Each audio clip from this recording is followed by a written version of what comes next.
everyone, all the survivors in Free Fire. Welcome to our week 1 talk show. So we have been gone through the 6 game in 3 series playing between Group A, B, and C from Malaysia and Philippines. So right now I have our great casters with me, MF and Damali for this talk show. Hello, what's up? Hi. Hi. So yeah, we are a little bit tired right after the game, but no worries. We still will wrap up this overall standing, overall players, and the schedule. So let's go. Alright, this is our grouping. In Group A, you can see 4 X-Men Esport, Genesis All-Star, LCMY Boss Crew, New Boys A, Supreme Assault, and Sorry Meta Esports from Malaysia. And in Group B, most of the Filipinos team are right here with AV Elite, AXA Dreams Team, Bloody Hate, Hard to Get, and from Malaysia itself, LCMY Gregory and Raw Squad. In Group C, we have almost all Malaysian team, Auto Knockout, Baby Argon, Eclipse, Legend Rumble, No Escape, and last but not least, Special Army MY. Alright, this is our point system for every single game they are playing. For those who get Booyah, you will get straight, clean points of 20 in your pocket. And second, we'll get 17. Third, we'll get 15. Fourth, 13. Fifth, we'll get 12, 6, 10, and consecutively. And 12, we'll get no point in every game. And as well, you'll still get some points by killing people, getting 2 points per kill. Alright, this is our schedule in week 1. You can see in day 1, which is yesterday, 12th September, we have Group A playing against Group B in Bermuda and Kalahari. And then next one will be Group B playing against Group C in Bermuda and Kalahari as well. And then last game, the last series, playing against Group A and Group C in Bermuda and Kalahari. And today we have totally different thing because it's not only having Kalahari as the map, we don't have Bermuda, but as well, we have this Purgatory in map, which is playing against Group A and B in Purgatory and Kalahari, Group B and C as well, Kalahari, Purgatory, and last but not least, Group A playing against Group C in Kalahari and Purgatory. Alright, this is our team members in every single team for 4 X-Men Esport, Genesis All-Star, and LCMY Boss Crew. New Boys A, Sorry Meta Esport, and Supreme Assault Forces in Group A. Alright, Group B, we have AV Elite, AXA Dream Team, Bloody Hate. In Group B as well, Hard to Get, LCMY Gregory, and Raw Squad from Malaysia. And this is our Group C, Auto Knockout, Baby Argon, Eclipse. And with other Malaysian teams, we have Legend Rumble, No Escape, Special Army, and Y.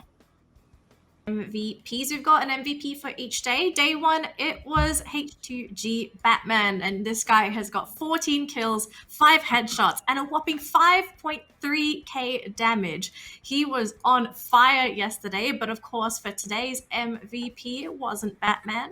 Instead, it was Jebat from none other than Baby Argon, actually getting 4 headshots today, 13 kills, and of course a whopping 6.5k damage. Jebat was on fire today. And for our top fraggers, you can see in day number 1, the MVP HTG Batman is on top of the frags with 14 kills. Alongside with him is actually No Escape Akix at number 2 with 12. Jabat close by, but tied off with Hazik with 11 kills from Baby Argon and also No Escape again.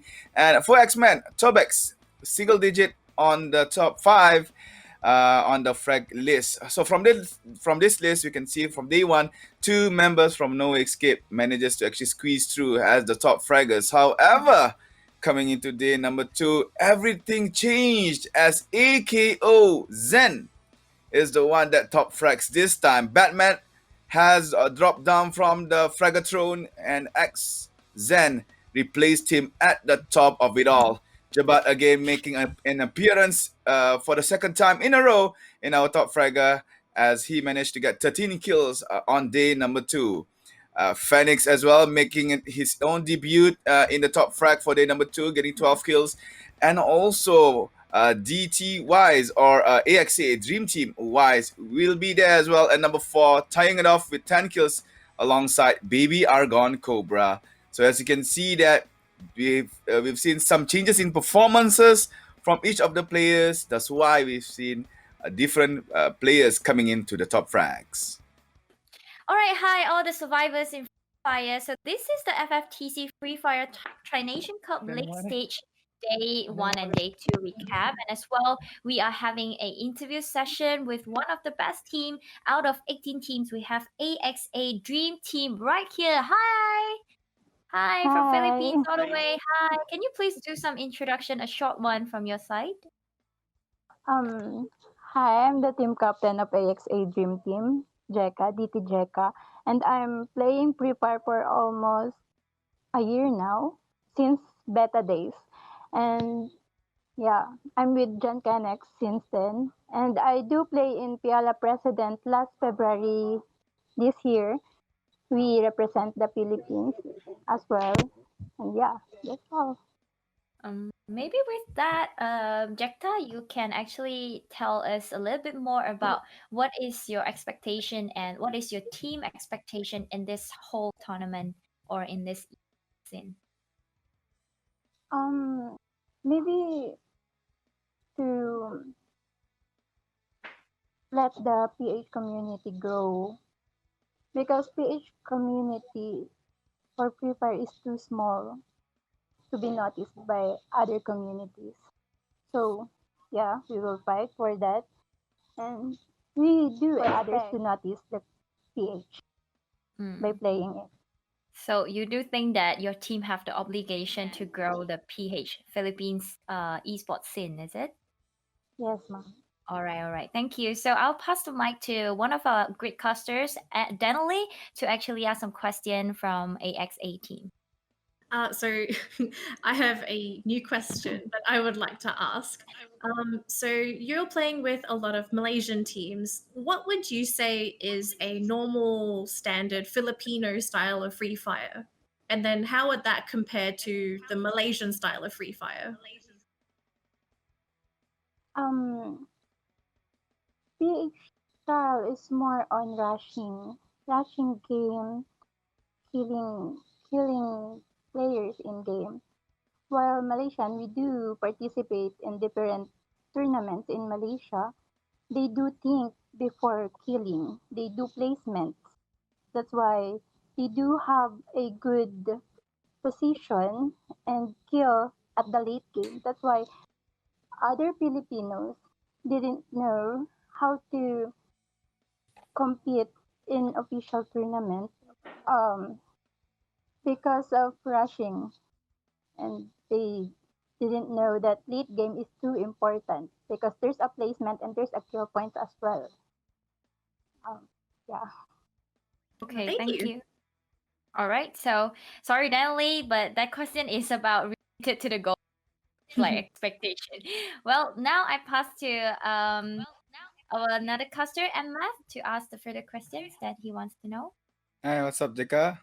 I got only Hi, sir. one very simple question for you guys. So, AXA Dream Team, what makes you guys more special than the other teams in the league, especially the teams from Philippines, H2G, SAF, and also AV Elite?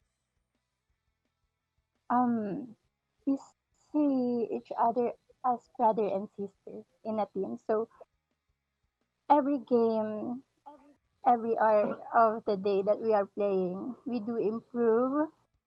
I guess all players are improving, but in my team, all my team is my brother and sister, so the chemistry is too strong, Mm. and we hope that yeah we could go to finals as well as what other players want. Yeah, that's our goal. All right, thank you. Salamat. All right, Salamat Jeka. po. So I have another question for you, and this is the last question. This is more like the personal thing. So, what is your other hobby other than esport or playing games? Watching Netflix. Other Or than watching? that, all yeah, That's all I playing, think most all of day us have the playing. same hobby, watching Netflix. All right, so thank you so much for this interview session.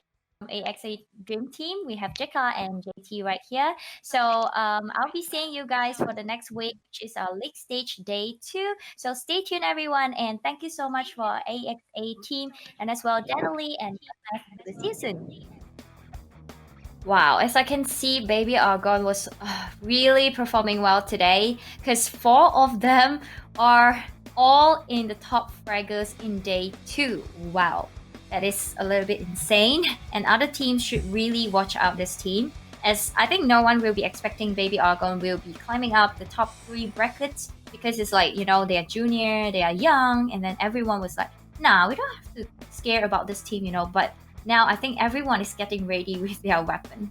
Right, so about this, I saw actually different in different map is like different teams is getting booyah or nominating in certain map. So what do you think about which team is really nominating Bermuda, Kalahari, or Gatorade itself, MF and Janelle? Do you want to go first, Admath, or do you want me to go first? You go first. I'll go first. So I kind of want to talk about today because we got our second day of Kalahari. We had Kalahari yesterday as well.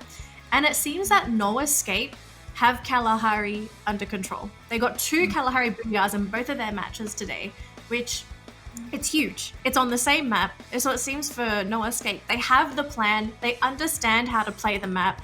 And to have that advantage going into this series, a lot of teams have got to be thinking, okay, what is No Escape doing that we're not doing?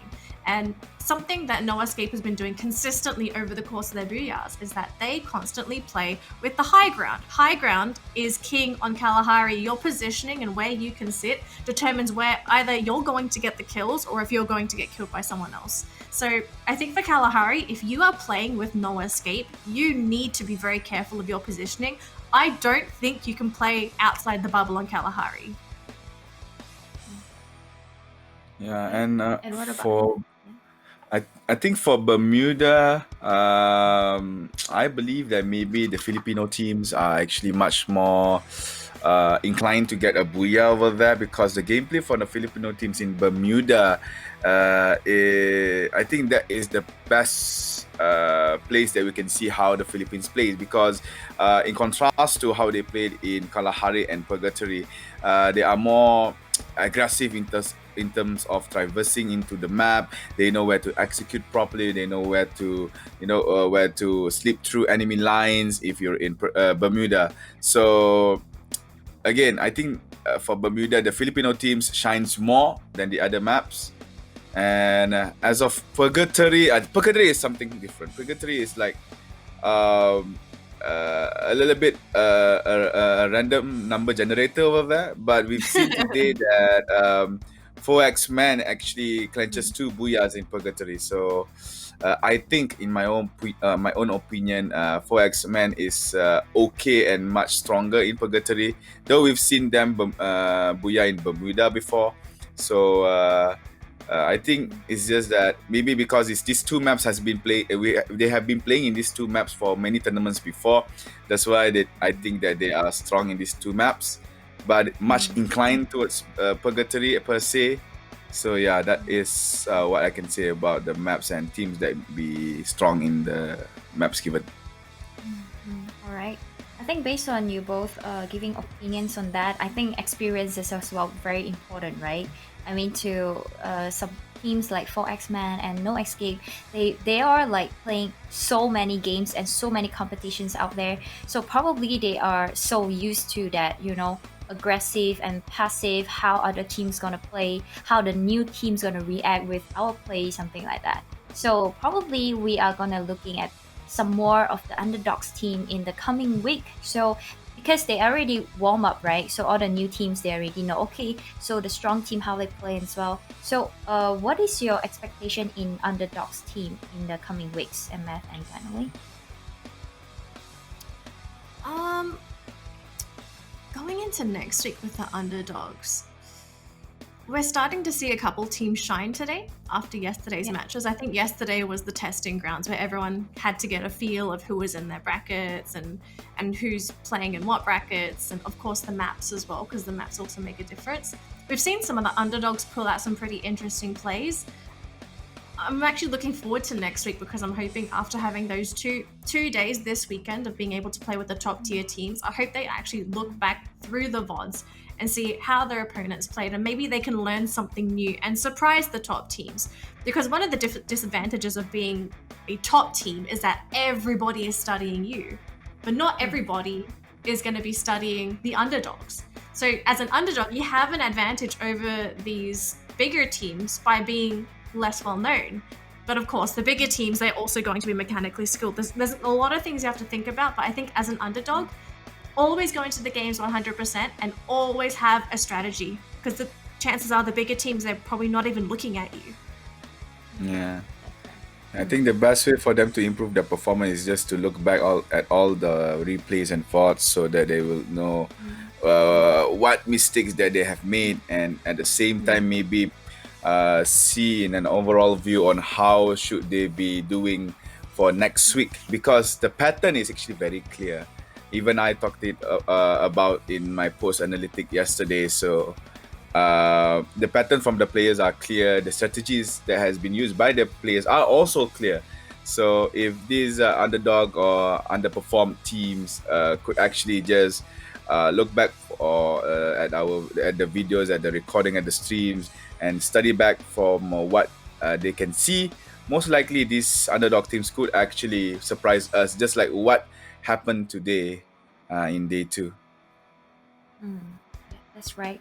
All right, so I think this wrap up for the whole week 1 talk show for Tri Nation Cup late stage. So we are looking forward to week 2 and see whether the underdogs could make it challenge the throne of our great team like No Escape, or they are going to really dominate the whole series of late stage. So I will be seeing you guys in the week 2, and thank you so much, MF and Danielle, as well our viewer. I'll see you in week 2. Let's booyah!